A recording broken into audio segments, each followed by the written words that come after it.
IPL की most explosive team दानव कहला जाता है इस टीम को, अगर हम सबकी राय सुने तो।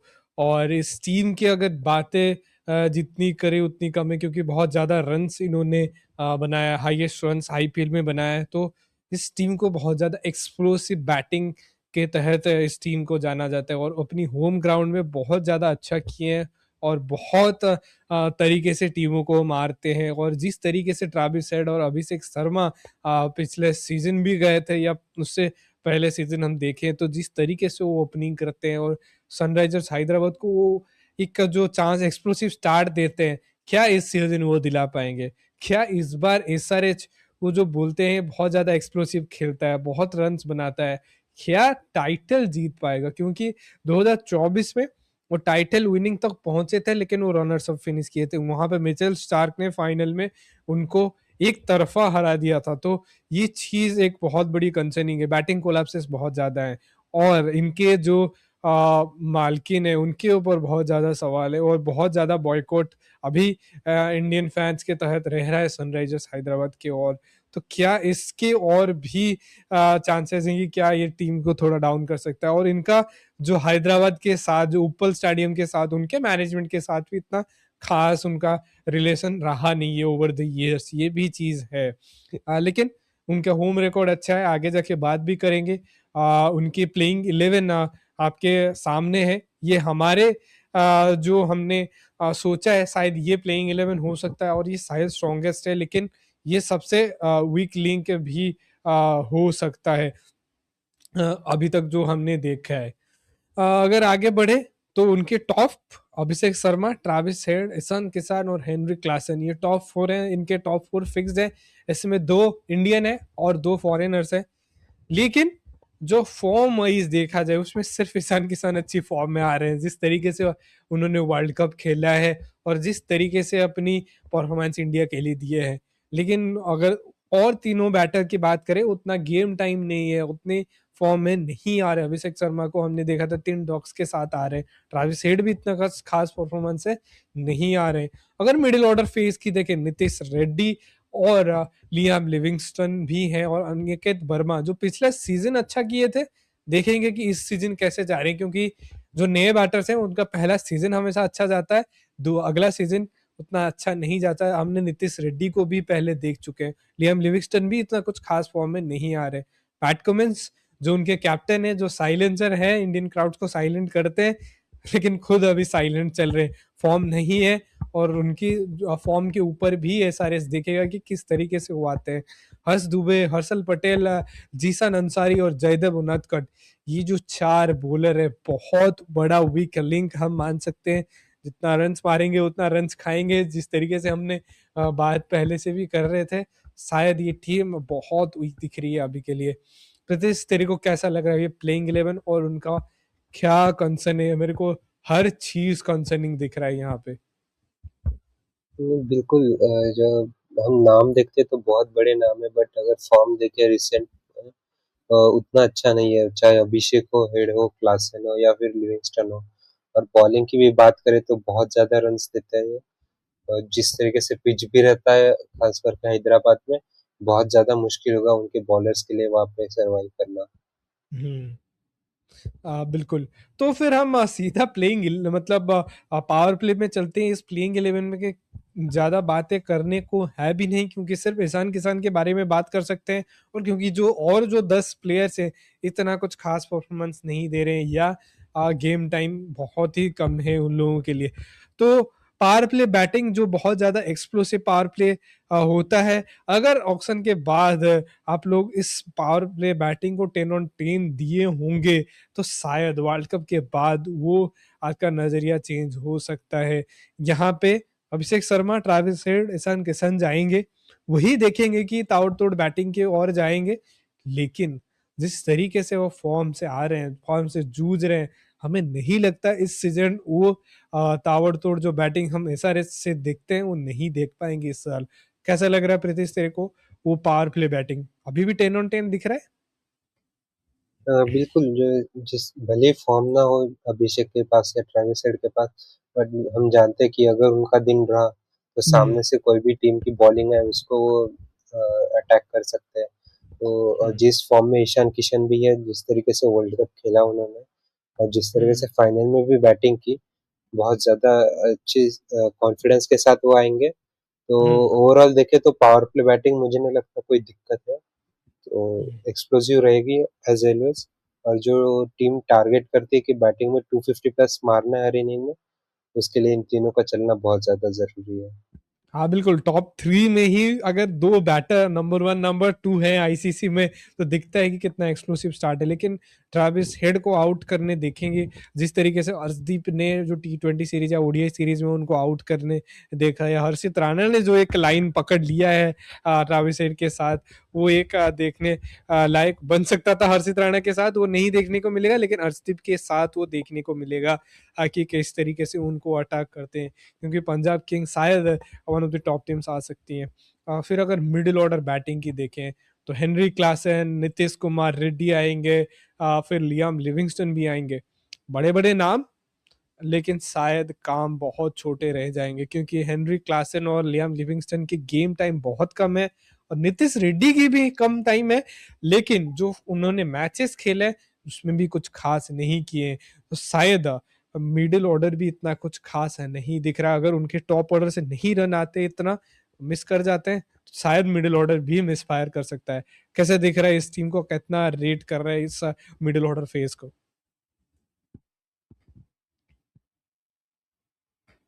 बिल्कुल मिडल ऑर्डर जिस तरीके से है ऑफ कोर्स हमने पिछले सीज़न्स में भी देखा था कि आके सीधा अटैक करते हैं। बट हम्म, जिस फॉर्म में है और जिस गेम टाइम भी कम है, खास करके हेनरिक क्लासन या लिविंगस्टन की बात करें, इंटरनेशनल गेम्स खेले नहीं है काफ़ी टाइम से। हेनरिक क्लासन तो हम्म, रिटायरमेंट भी ले चुके हैं। तो देखते हैं कि किस तरीके से वो उस चीज़ को टैकल कर पाएँगे और हम्म। आईपीएल में ऑफ कोर्स पिचेस उनको फ्लैट मिलेंगी बट वहाँ पे आके सीधा अटैक करना मुश्किल रहेगा थोड़ा। हाँ, बिल्कुल, हेनरिक क्लासन का भी हमने देखा था कि जो फर्दर में जो उनका इनिंग्स था उतना अच्छा नहीं हुआ था। हमने देखा था कि फॉर्म वो बहुत डाउन भी हुआ था, इतना एक्सप्लोसिव जो उनकी बैटिंग होता है वो नहीं देखा था उसके बाद। लेकिन अगर फिनिशिंग की बात करें, तब भी लियाम लिविंगस्टन, अनिकेत वर्मा और शायद पैट कमिंस भी आ सकते हैं एज ए फिनिशिंग रोल। हमने देखा था पहले भी केकेआर के लिए वो फिनिशिंग रोल दिए हैं, लेकिन वो लियाम लिविंगस्टोन और अनिकेत वर्मा उतना वो खास वो जो पावर हिटिंग की बात करते हैं वो नहीं दिख रहा है। लियाम लिविंगस्टोन भी अपनी इंटरनेशनल में भी इतना कुछ खास नहीं किए हैं, तो क्या सनराइजर्स के लिए कर पाएंगे, ये बहुत बड़ा सवाल रहेगा। तू कितना रेट कर रहा है आप इनकी फिनिशिंग को? हाँ, बिल्कुल अगर लिविंगस्टन चल गए तो इनका बैटिंग ऑर्डर बहुत ज़्यादा कॉन्फिडेंस देगा इनको। बट अनिकेत वर्मा ने भी पिछले सीज़न अच्छी बैटिंग की थी। हम्म, नीतीश रेड्डी के ऊपर थोड़ा प्रेशर रहेगा but overall all in all देखें फिनिशिंग थोड़ा टफ लग रहा है। जिस जो confidence power play middle order में भी मिल रहा है, उतना शायद फिनिशिंग में नहीं आ रहा। बिल्कुल। अगर इनकी बैटिंग में ही इतनी सारी वीकनेस है, अगर हम बॉलिंग की भी बात करेंगे तो शायद अभी के लिए बहुत ज़्यादा वीकनेस है। हम नहीं बोल रहे हैं कि ये इम्प्रूव नहीं कर सकते, इम्प्रूव बिल्कुल कर सकते हैं। पैट कमिंस हैं, ज़्यादा बुनादकट हैं, दोनों एक्सपीरियंस है। अ, यहाँ पे हर्षल पटेल भी हैं, विकेट्स निकालते हैं, लेकिन वो हम नहीं देख सकते कि हर्षल पटेल वो रन्स लीक करेंगे। तो वो हम नहीं देख रहे अभी के लिए कि उनकी बॉलिंग जाके मैचेस जिताएगा। तो ये बहुत बड़ा कंसर्निंग है। अगर पावर प्ले बॉलिंग की बात करें तो शायद जयदेव उनादकट और पैट कमिंस ही स्टार्ट करेंगे, क्योंकि मोहम्मद सामी को इन्होंने जाने दिया है। और हर्षल पटेल अगर कुछ कटर्स डालने को मन करे तो शायद फिफ्थ या सिक्स ओवर में आ सकते हैं बॉलिंग करने। कितना क्या रेट कर रहा है पेस बाउंस, अगर मिलेगा तो शायद पैट कमिंस यहाँ अच्छा कर सकते हैं। बिल्कुल पैट कमिंस इनके लिए फ्रंट लाइनर बॉलर है बट ये हम्म, भी देखना पड़ेगा कि वो इंजर्ड है अभी, तो कब वापस आएंगे। जब तक वो नहीं आते ब्रांडन कार्स खेल सकते हैं उनकी जगह, हम्म, तो उनकी बॉलिंग और ज़्यादा वीक हो जाएगी। और दूसरे एंड से देखे जयदेव उनडकट बहुत ज़्यादा एक्सपीरियंस है, आईपीएल में हम्म। काफ़ी समय से अच्छा भी कर रहे हैं। चाहेंगे कि उस एक्सपीरियंस का फ़ायदा उठाए और 1, 2 या 3 ओवर जितने वो डाले, अपना इम्पैक्ट छोड़ के जाए। हाँ बिल्कुल, और एक ऑप्शन इससे भी देख सकते हैं, एहसान मालिंगा के और भी जा सकते हैं, क्योंकि वो भी पावर प्ले फेज में अच्छा बॉलिंग करते हैं। मतलब श्रीलंका के लिए भी अच्छा किया, तो ये एक चीज देख सकते हो आगे जाके। आगे जाके देखेंगे इंजरी बैकअप्स क्या क्या है, लेकिन और फिर हम मिडिल ओवर फेज में आ सकते हैं, क्योंकि जिसान अंसारी, हर्ष दुबे और शायद लिविंगस्टन भी डाल सकते हैं यहाँ पे बॉलिंग। जिसान अंसारी और हर्ष दुबे बहुत ज्यादा इनएक्सपीरियंस्ड इंडियन को लेके जाएंगे। अच्छा बॉलर है नो डाउट, जैसन अंसन ने भी अच्छा किया है। लीड स्पिनर के तौर में जाएंगे इस टीम का, और हर्ष दुबे सपोर्ट करेंगे। लेकिन इतना एक्सपीरियंस नहीं है। आ, बहुत सारी टीमों के पास वो स्पिन अटैक बहुत बढ़िया है। तो क्या कैसे देख रहा है, और मिडिल ऑर्डर में मेरे को नहीं लग रहा है इतना कॉन्फिडेंस दे रहा है। नहीं, बिल्कुल नहीं। जिस तरीके से जेसन अंसारी, हर्ष दुबे है, इनएक्सपीरियंस बॉलर्स है। और देखे तो राहुल चहर थे इस टीम के पास, जिनको इन्होंने जाने दिया। फिर ऑक्शन में हम्म। रवि बिश्नोई के लिए गए थे वो। एक अच्छे अमाउंट तक गए थे, फिर वहां से फिर उनको बैकआउट करना पड़ा। और हम्म। देखे तो कोई अच्छा ऑप्शन उसके बाद मिला भी नहीं। तो हम्म। स्पिन बॉलिंग थोड़ा दिक्कत है, और मिडल ओवर्स में वो खास करके और ज्यादा दिखेगा। बिल्कुल। और फिर हम डेथ ओवर बॉलिंग के ऊपर जाएंगे, क्योंकि शायद यहाँ पे हर्षल पटेल आएंगे। यहाँ पे पैट कुमिंस फिर वापस आएंगे। शायद जयदेव उनादकट एक आध ओवर यहाँ पे भी कर सकते हैं। लेकिन वो एक डेथ ओवर बॉलिंग में भी इतना कॉन्फिडेंस नहीं दिख रहा है, क्योंकि हर्षल पटेल वो रन लीक कर सकते हैं, और पैट कुमिंस का भी हम लोगों ने देखा है T20 में वो रन ज्यादा दे सकते हैं। तो ये बहुत बड़ा कंसर्निंग है, अगर उनके अलावा ब्राइडन कार्स भी खेलते हैं, उतना एक्सपीरियंस नहीं लेके आएंगे। और एक और जो सवाल रहेगा, क्या शिवम मावी को भी ऊपर खिला सकते हैं, ये भी देखने लायक होगा, क्योंकि उनकी डेथ बॉलिंग अच्छा हुआ है। बिल्कुल, डेथ बॉलिंग में हर्षल पटेल ऑफकोर्स रहेंगे। वो लगातार अच्छा कर रहे हैं, वहाँ पे विकेट्स ले रहे हैं। इकोनॉमी बहुत ज्यादा रहता है, बट विकेट लेते रहते कंटिन्यू। और हम्म। पैट कमिंस या जयदेव उनादकट की भी बात करें, वो भी बहुत ज्यादा इकोनॉमी रखते हैं डेथ में, बट विकेट्स लेते हैं। और एक बॉलर है नीतीश रेड्डी, उनको कैसे यूज करेगी टीम वो भी देखना होगा, क्योंकि हम्म। उनके भी एक या दो ओवर अगर वो निकाल पाए तो एक हाँ। और वेरिएशन टीम में आ सकता है। और शायद पैट कमिंस को मिडिल ऑर्डर में ज्यादा बॉलिंग करने की जरूरत ना पड़े फिर। हाँ बिल्कुल, जो पोटेंशियल नेक्स्ट हार्दिक पांड्या को जो अपनी प्लेस के लिए वो हमेशा से जाते थे, लेकिन शायद अभी दूर हो गए हैं। जो मेलबोर्न वाली इनिंग्स थी वो शायद आखिरी थी उनकी इम्पैक्ट इनिंग्स, उसके बाद हमने अभी तक रेड्डी के साथ उतना इम्पैक्टफुल इनिंग्स नहीं देखा है। आगे बढ़ते हैं, अपनी जो दूसरा पैरामीटर है वो है इंजरी और फॉर्म बैकअप्स में। अगर विकेट कीपर में देखेंगे तो सलील अरोरा है, एक ताबड़ तोड़ इनिंग्स दे सकता है। और बैटर्स में देखे तो स्मरण रविचंद्रन, ये का बहुत ही बड़ा नाम, बहुत सब लोगों ने बहुत रेट कर रहे हैं, और अपनी परफॉर्मेंस के साथ भी अच्छा कर रहे हैं। जहां KL राहुल, देवदत्त पाटिकल ने रन बनाए थे, उस मैच में भी स्मरण रविचंद्रन ने 100 मारा था कर्नाटक के लिए। तो स्मरण रविचंद्रन एक बढ़िया नाम। ऑलराउंडर्स में कामिंडो मेंडिस, वो कैच पिछले सीजन कोई नहीं भूलेगा। जैक एडवर्ड्स भी हैं, शिवम कुमार हैं, क्रेंस फुलेत्रा, ये एक बहुत बड़ा नाम है।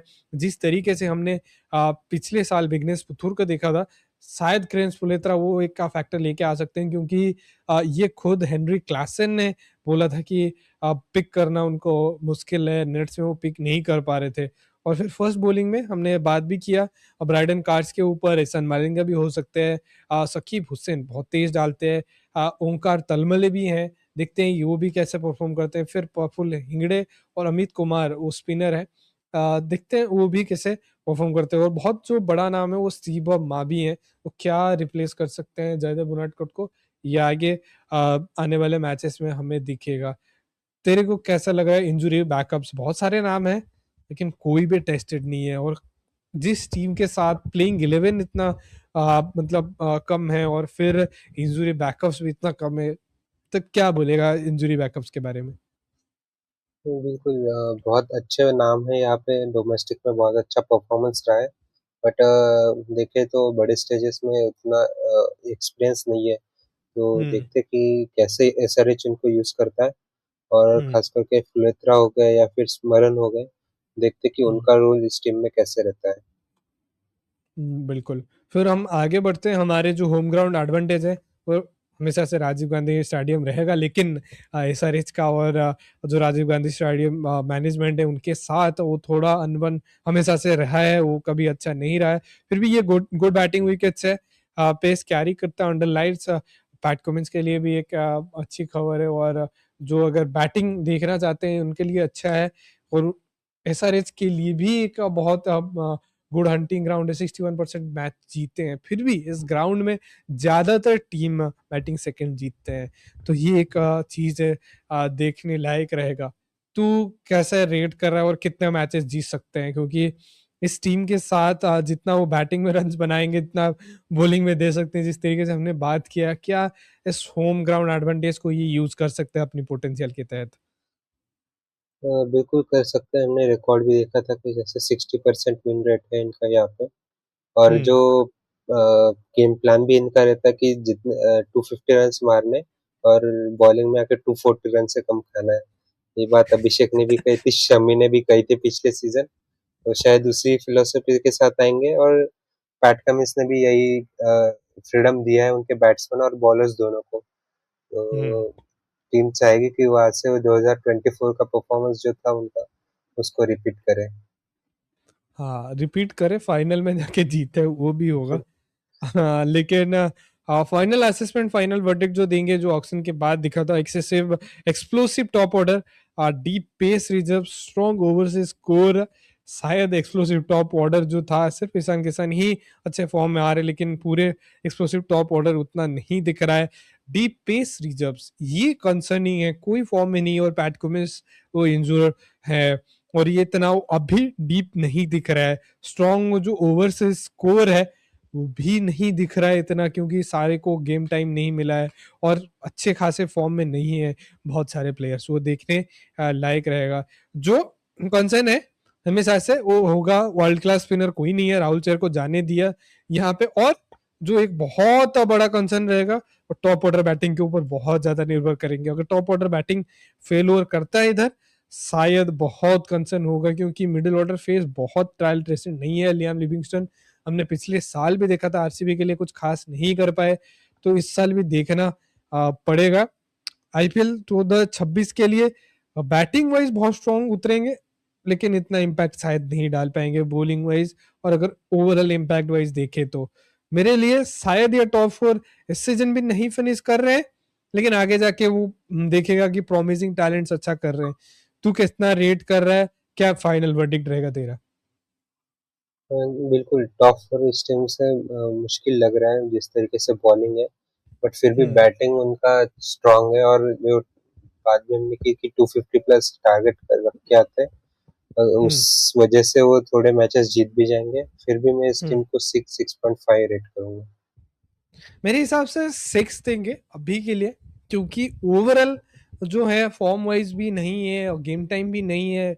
बैटिंग बॉलिंग वाइज भी हमने अगर रेट करेंगे तो इतना कुछ खास नहीं दिख रहा है अभी के लिए। सनराइजर्स के लिए एक्सपेक्टर बिल्कुल लेके आ सकते हैं, अगर फॉर्म में आ गए बैटिंग में तो ताबड़ तोड़ बैटिंग कर सकते हैं, ये no doubt in this team. But अभी के लिए हम सनराइजर्स को सिक्स रेट कर रहे हैं, तो शायद कहीं ना कहीं वो टॉप फोर रेस में बहुत थोड़ी पीछे जा रहे हैं। अगर उनकी बैटिंग फायर कर रहा है तो शायद ये सिक्स रेट को 7.58 तक खींच के ले सकते हैं, लेकिन उनकी बॉलिंग में बहुत काम करना पड़ेगा, और बहुत कुछ चीजें पैट कुमिंस के ऊपर यहाँ निर्भर करेगा। एसआरएच फैंस के लिए भी ये बहुत बुरी खबर है, लेकिन आपको कैसा लगा अपनी टीम, और आप भी अपनी राय देना कमेंट सेक्शन में, बताना कि कहाँ हम गलती कर रहे हैं इस टीम को रेट करने में, और क्या आप चाहते हो इस टीम करे, और आपका प्लेइंग 11 क्या रहेगा, और क्या ये टॉप फोर आ सकता है। एक न्यूट्रल फैन के हिसाब से आप सोचना और बताना, क्या एसआरएच वो ताबड़ तोड़ बैटिंग कर सकता है, या 2024 में जिस तरीके से फाइनल खेले थे, क्या इस बार फिर से उस टॉप फोर की रेस में भी आ सकते हैं, वो भी देखने लायक होगा। तो आप अगर यहाँ तक देखे हो वीडियो को, so thank you so much. और भी बहुत सारी टीमें हैं उसके ऊपर बात करेंगे, और फिर फाइनल वर्डिक्ट देंगे कि कौन सा टॉप फोर रहेगा हमारी ओपिनियन के तहत। So thank you so much for joining.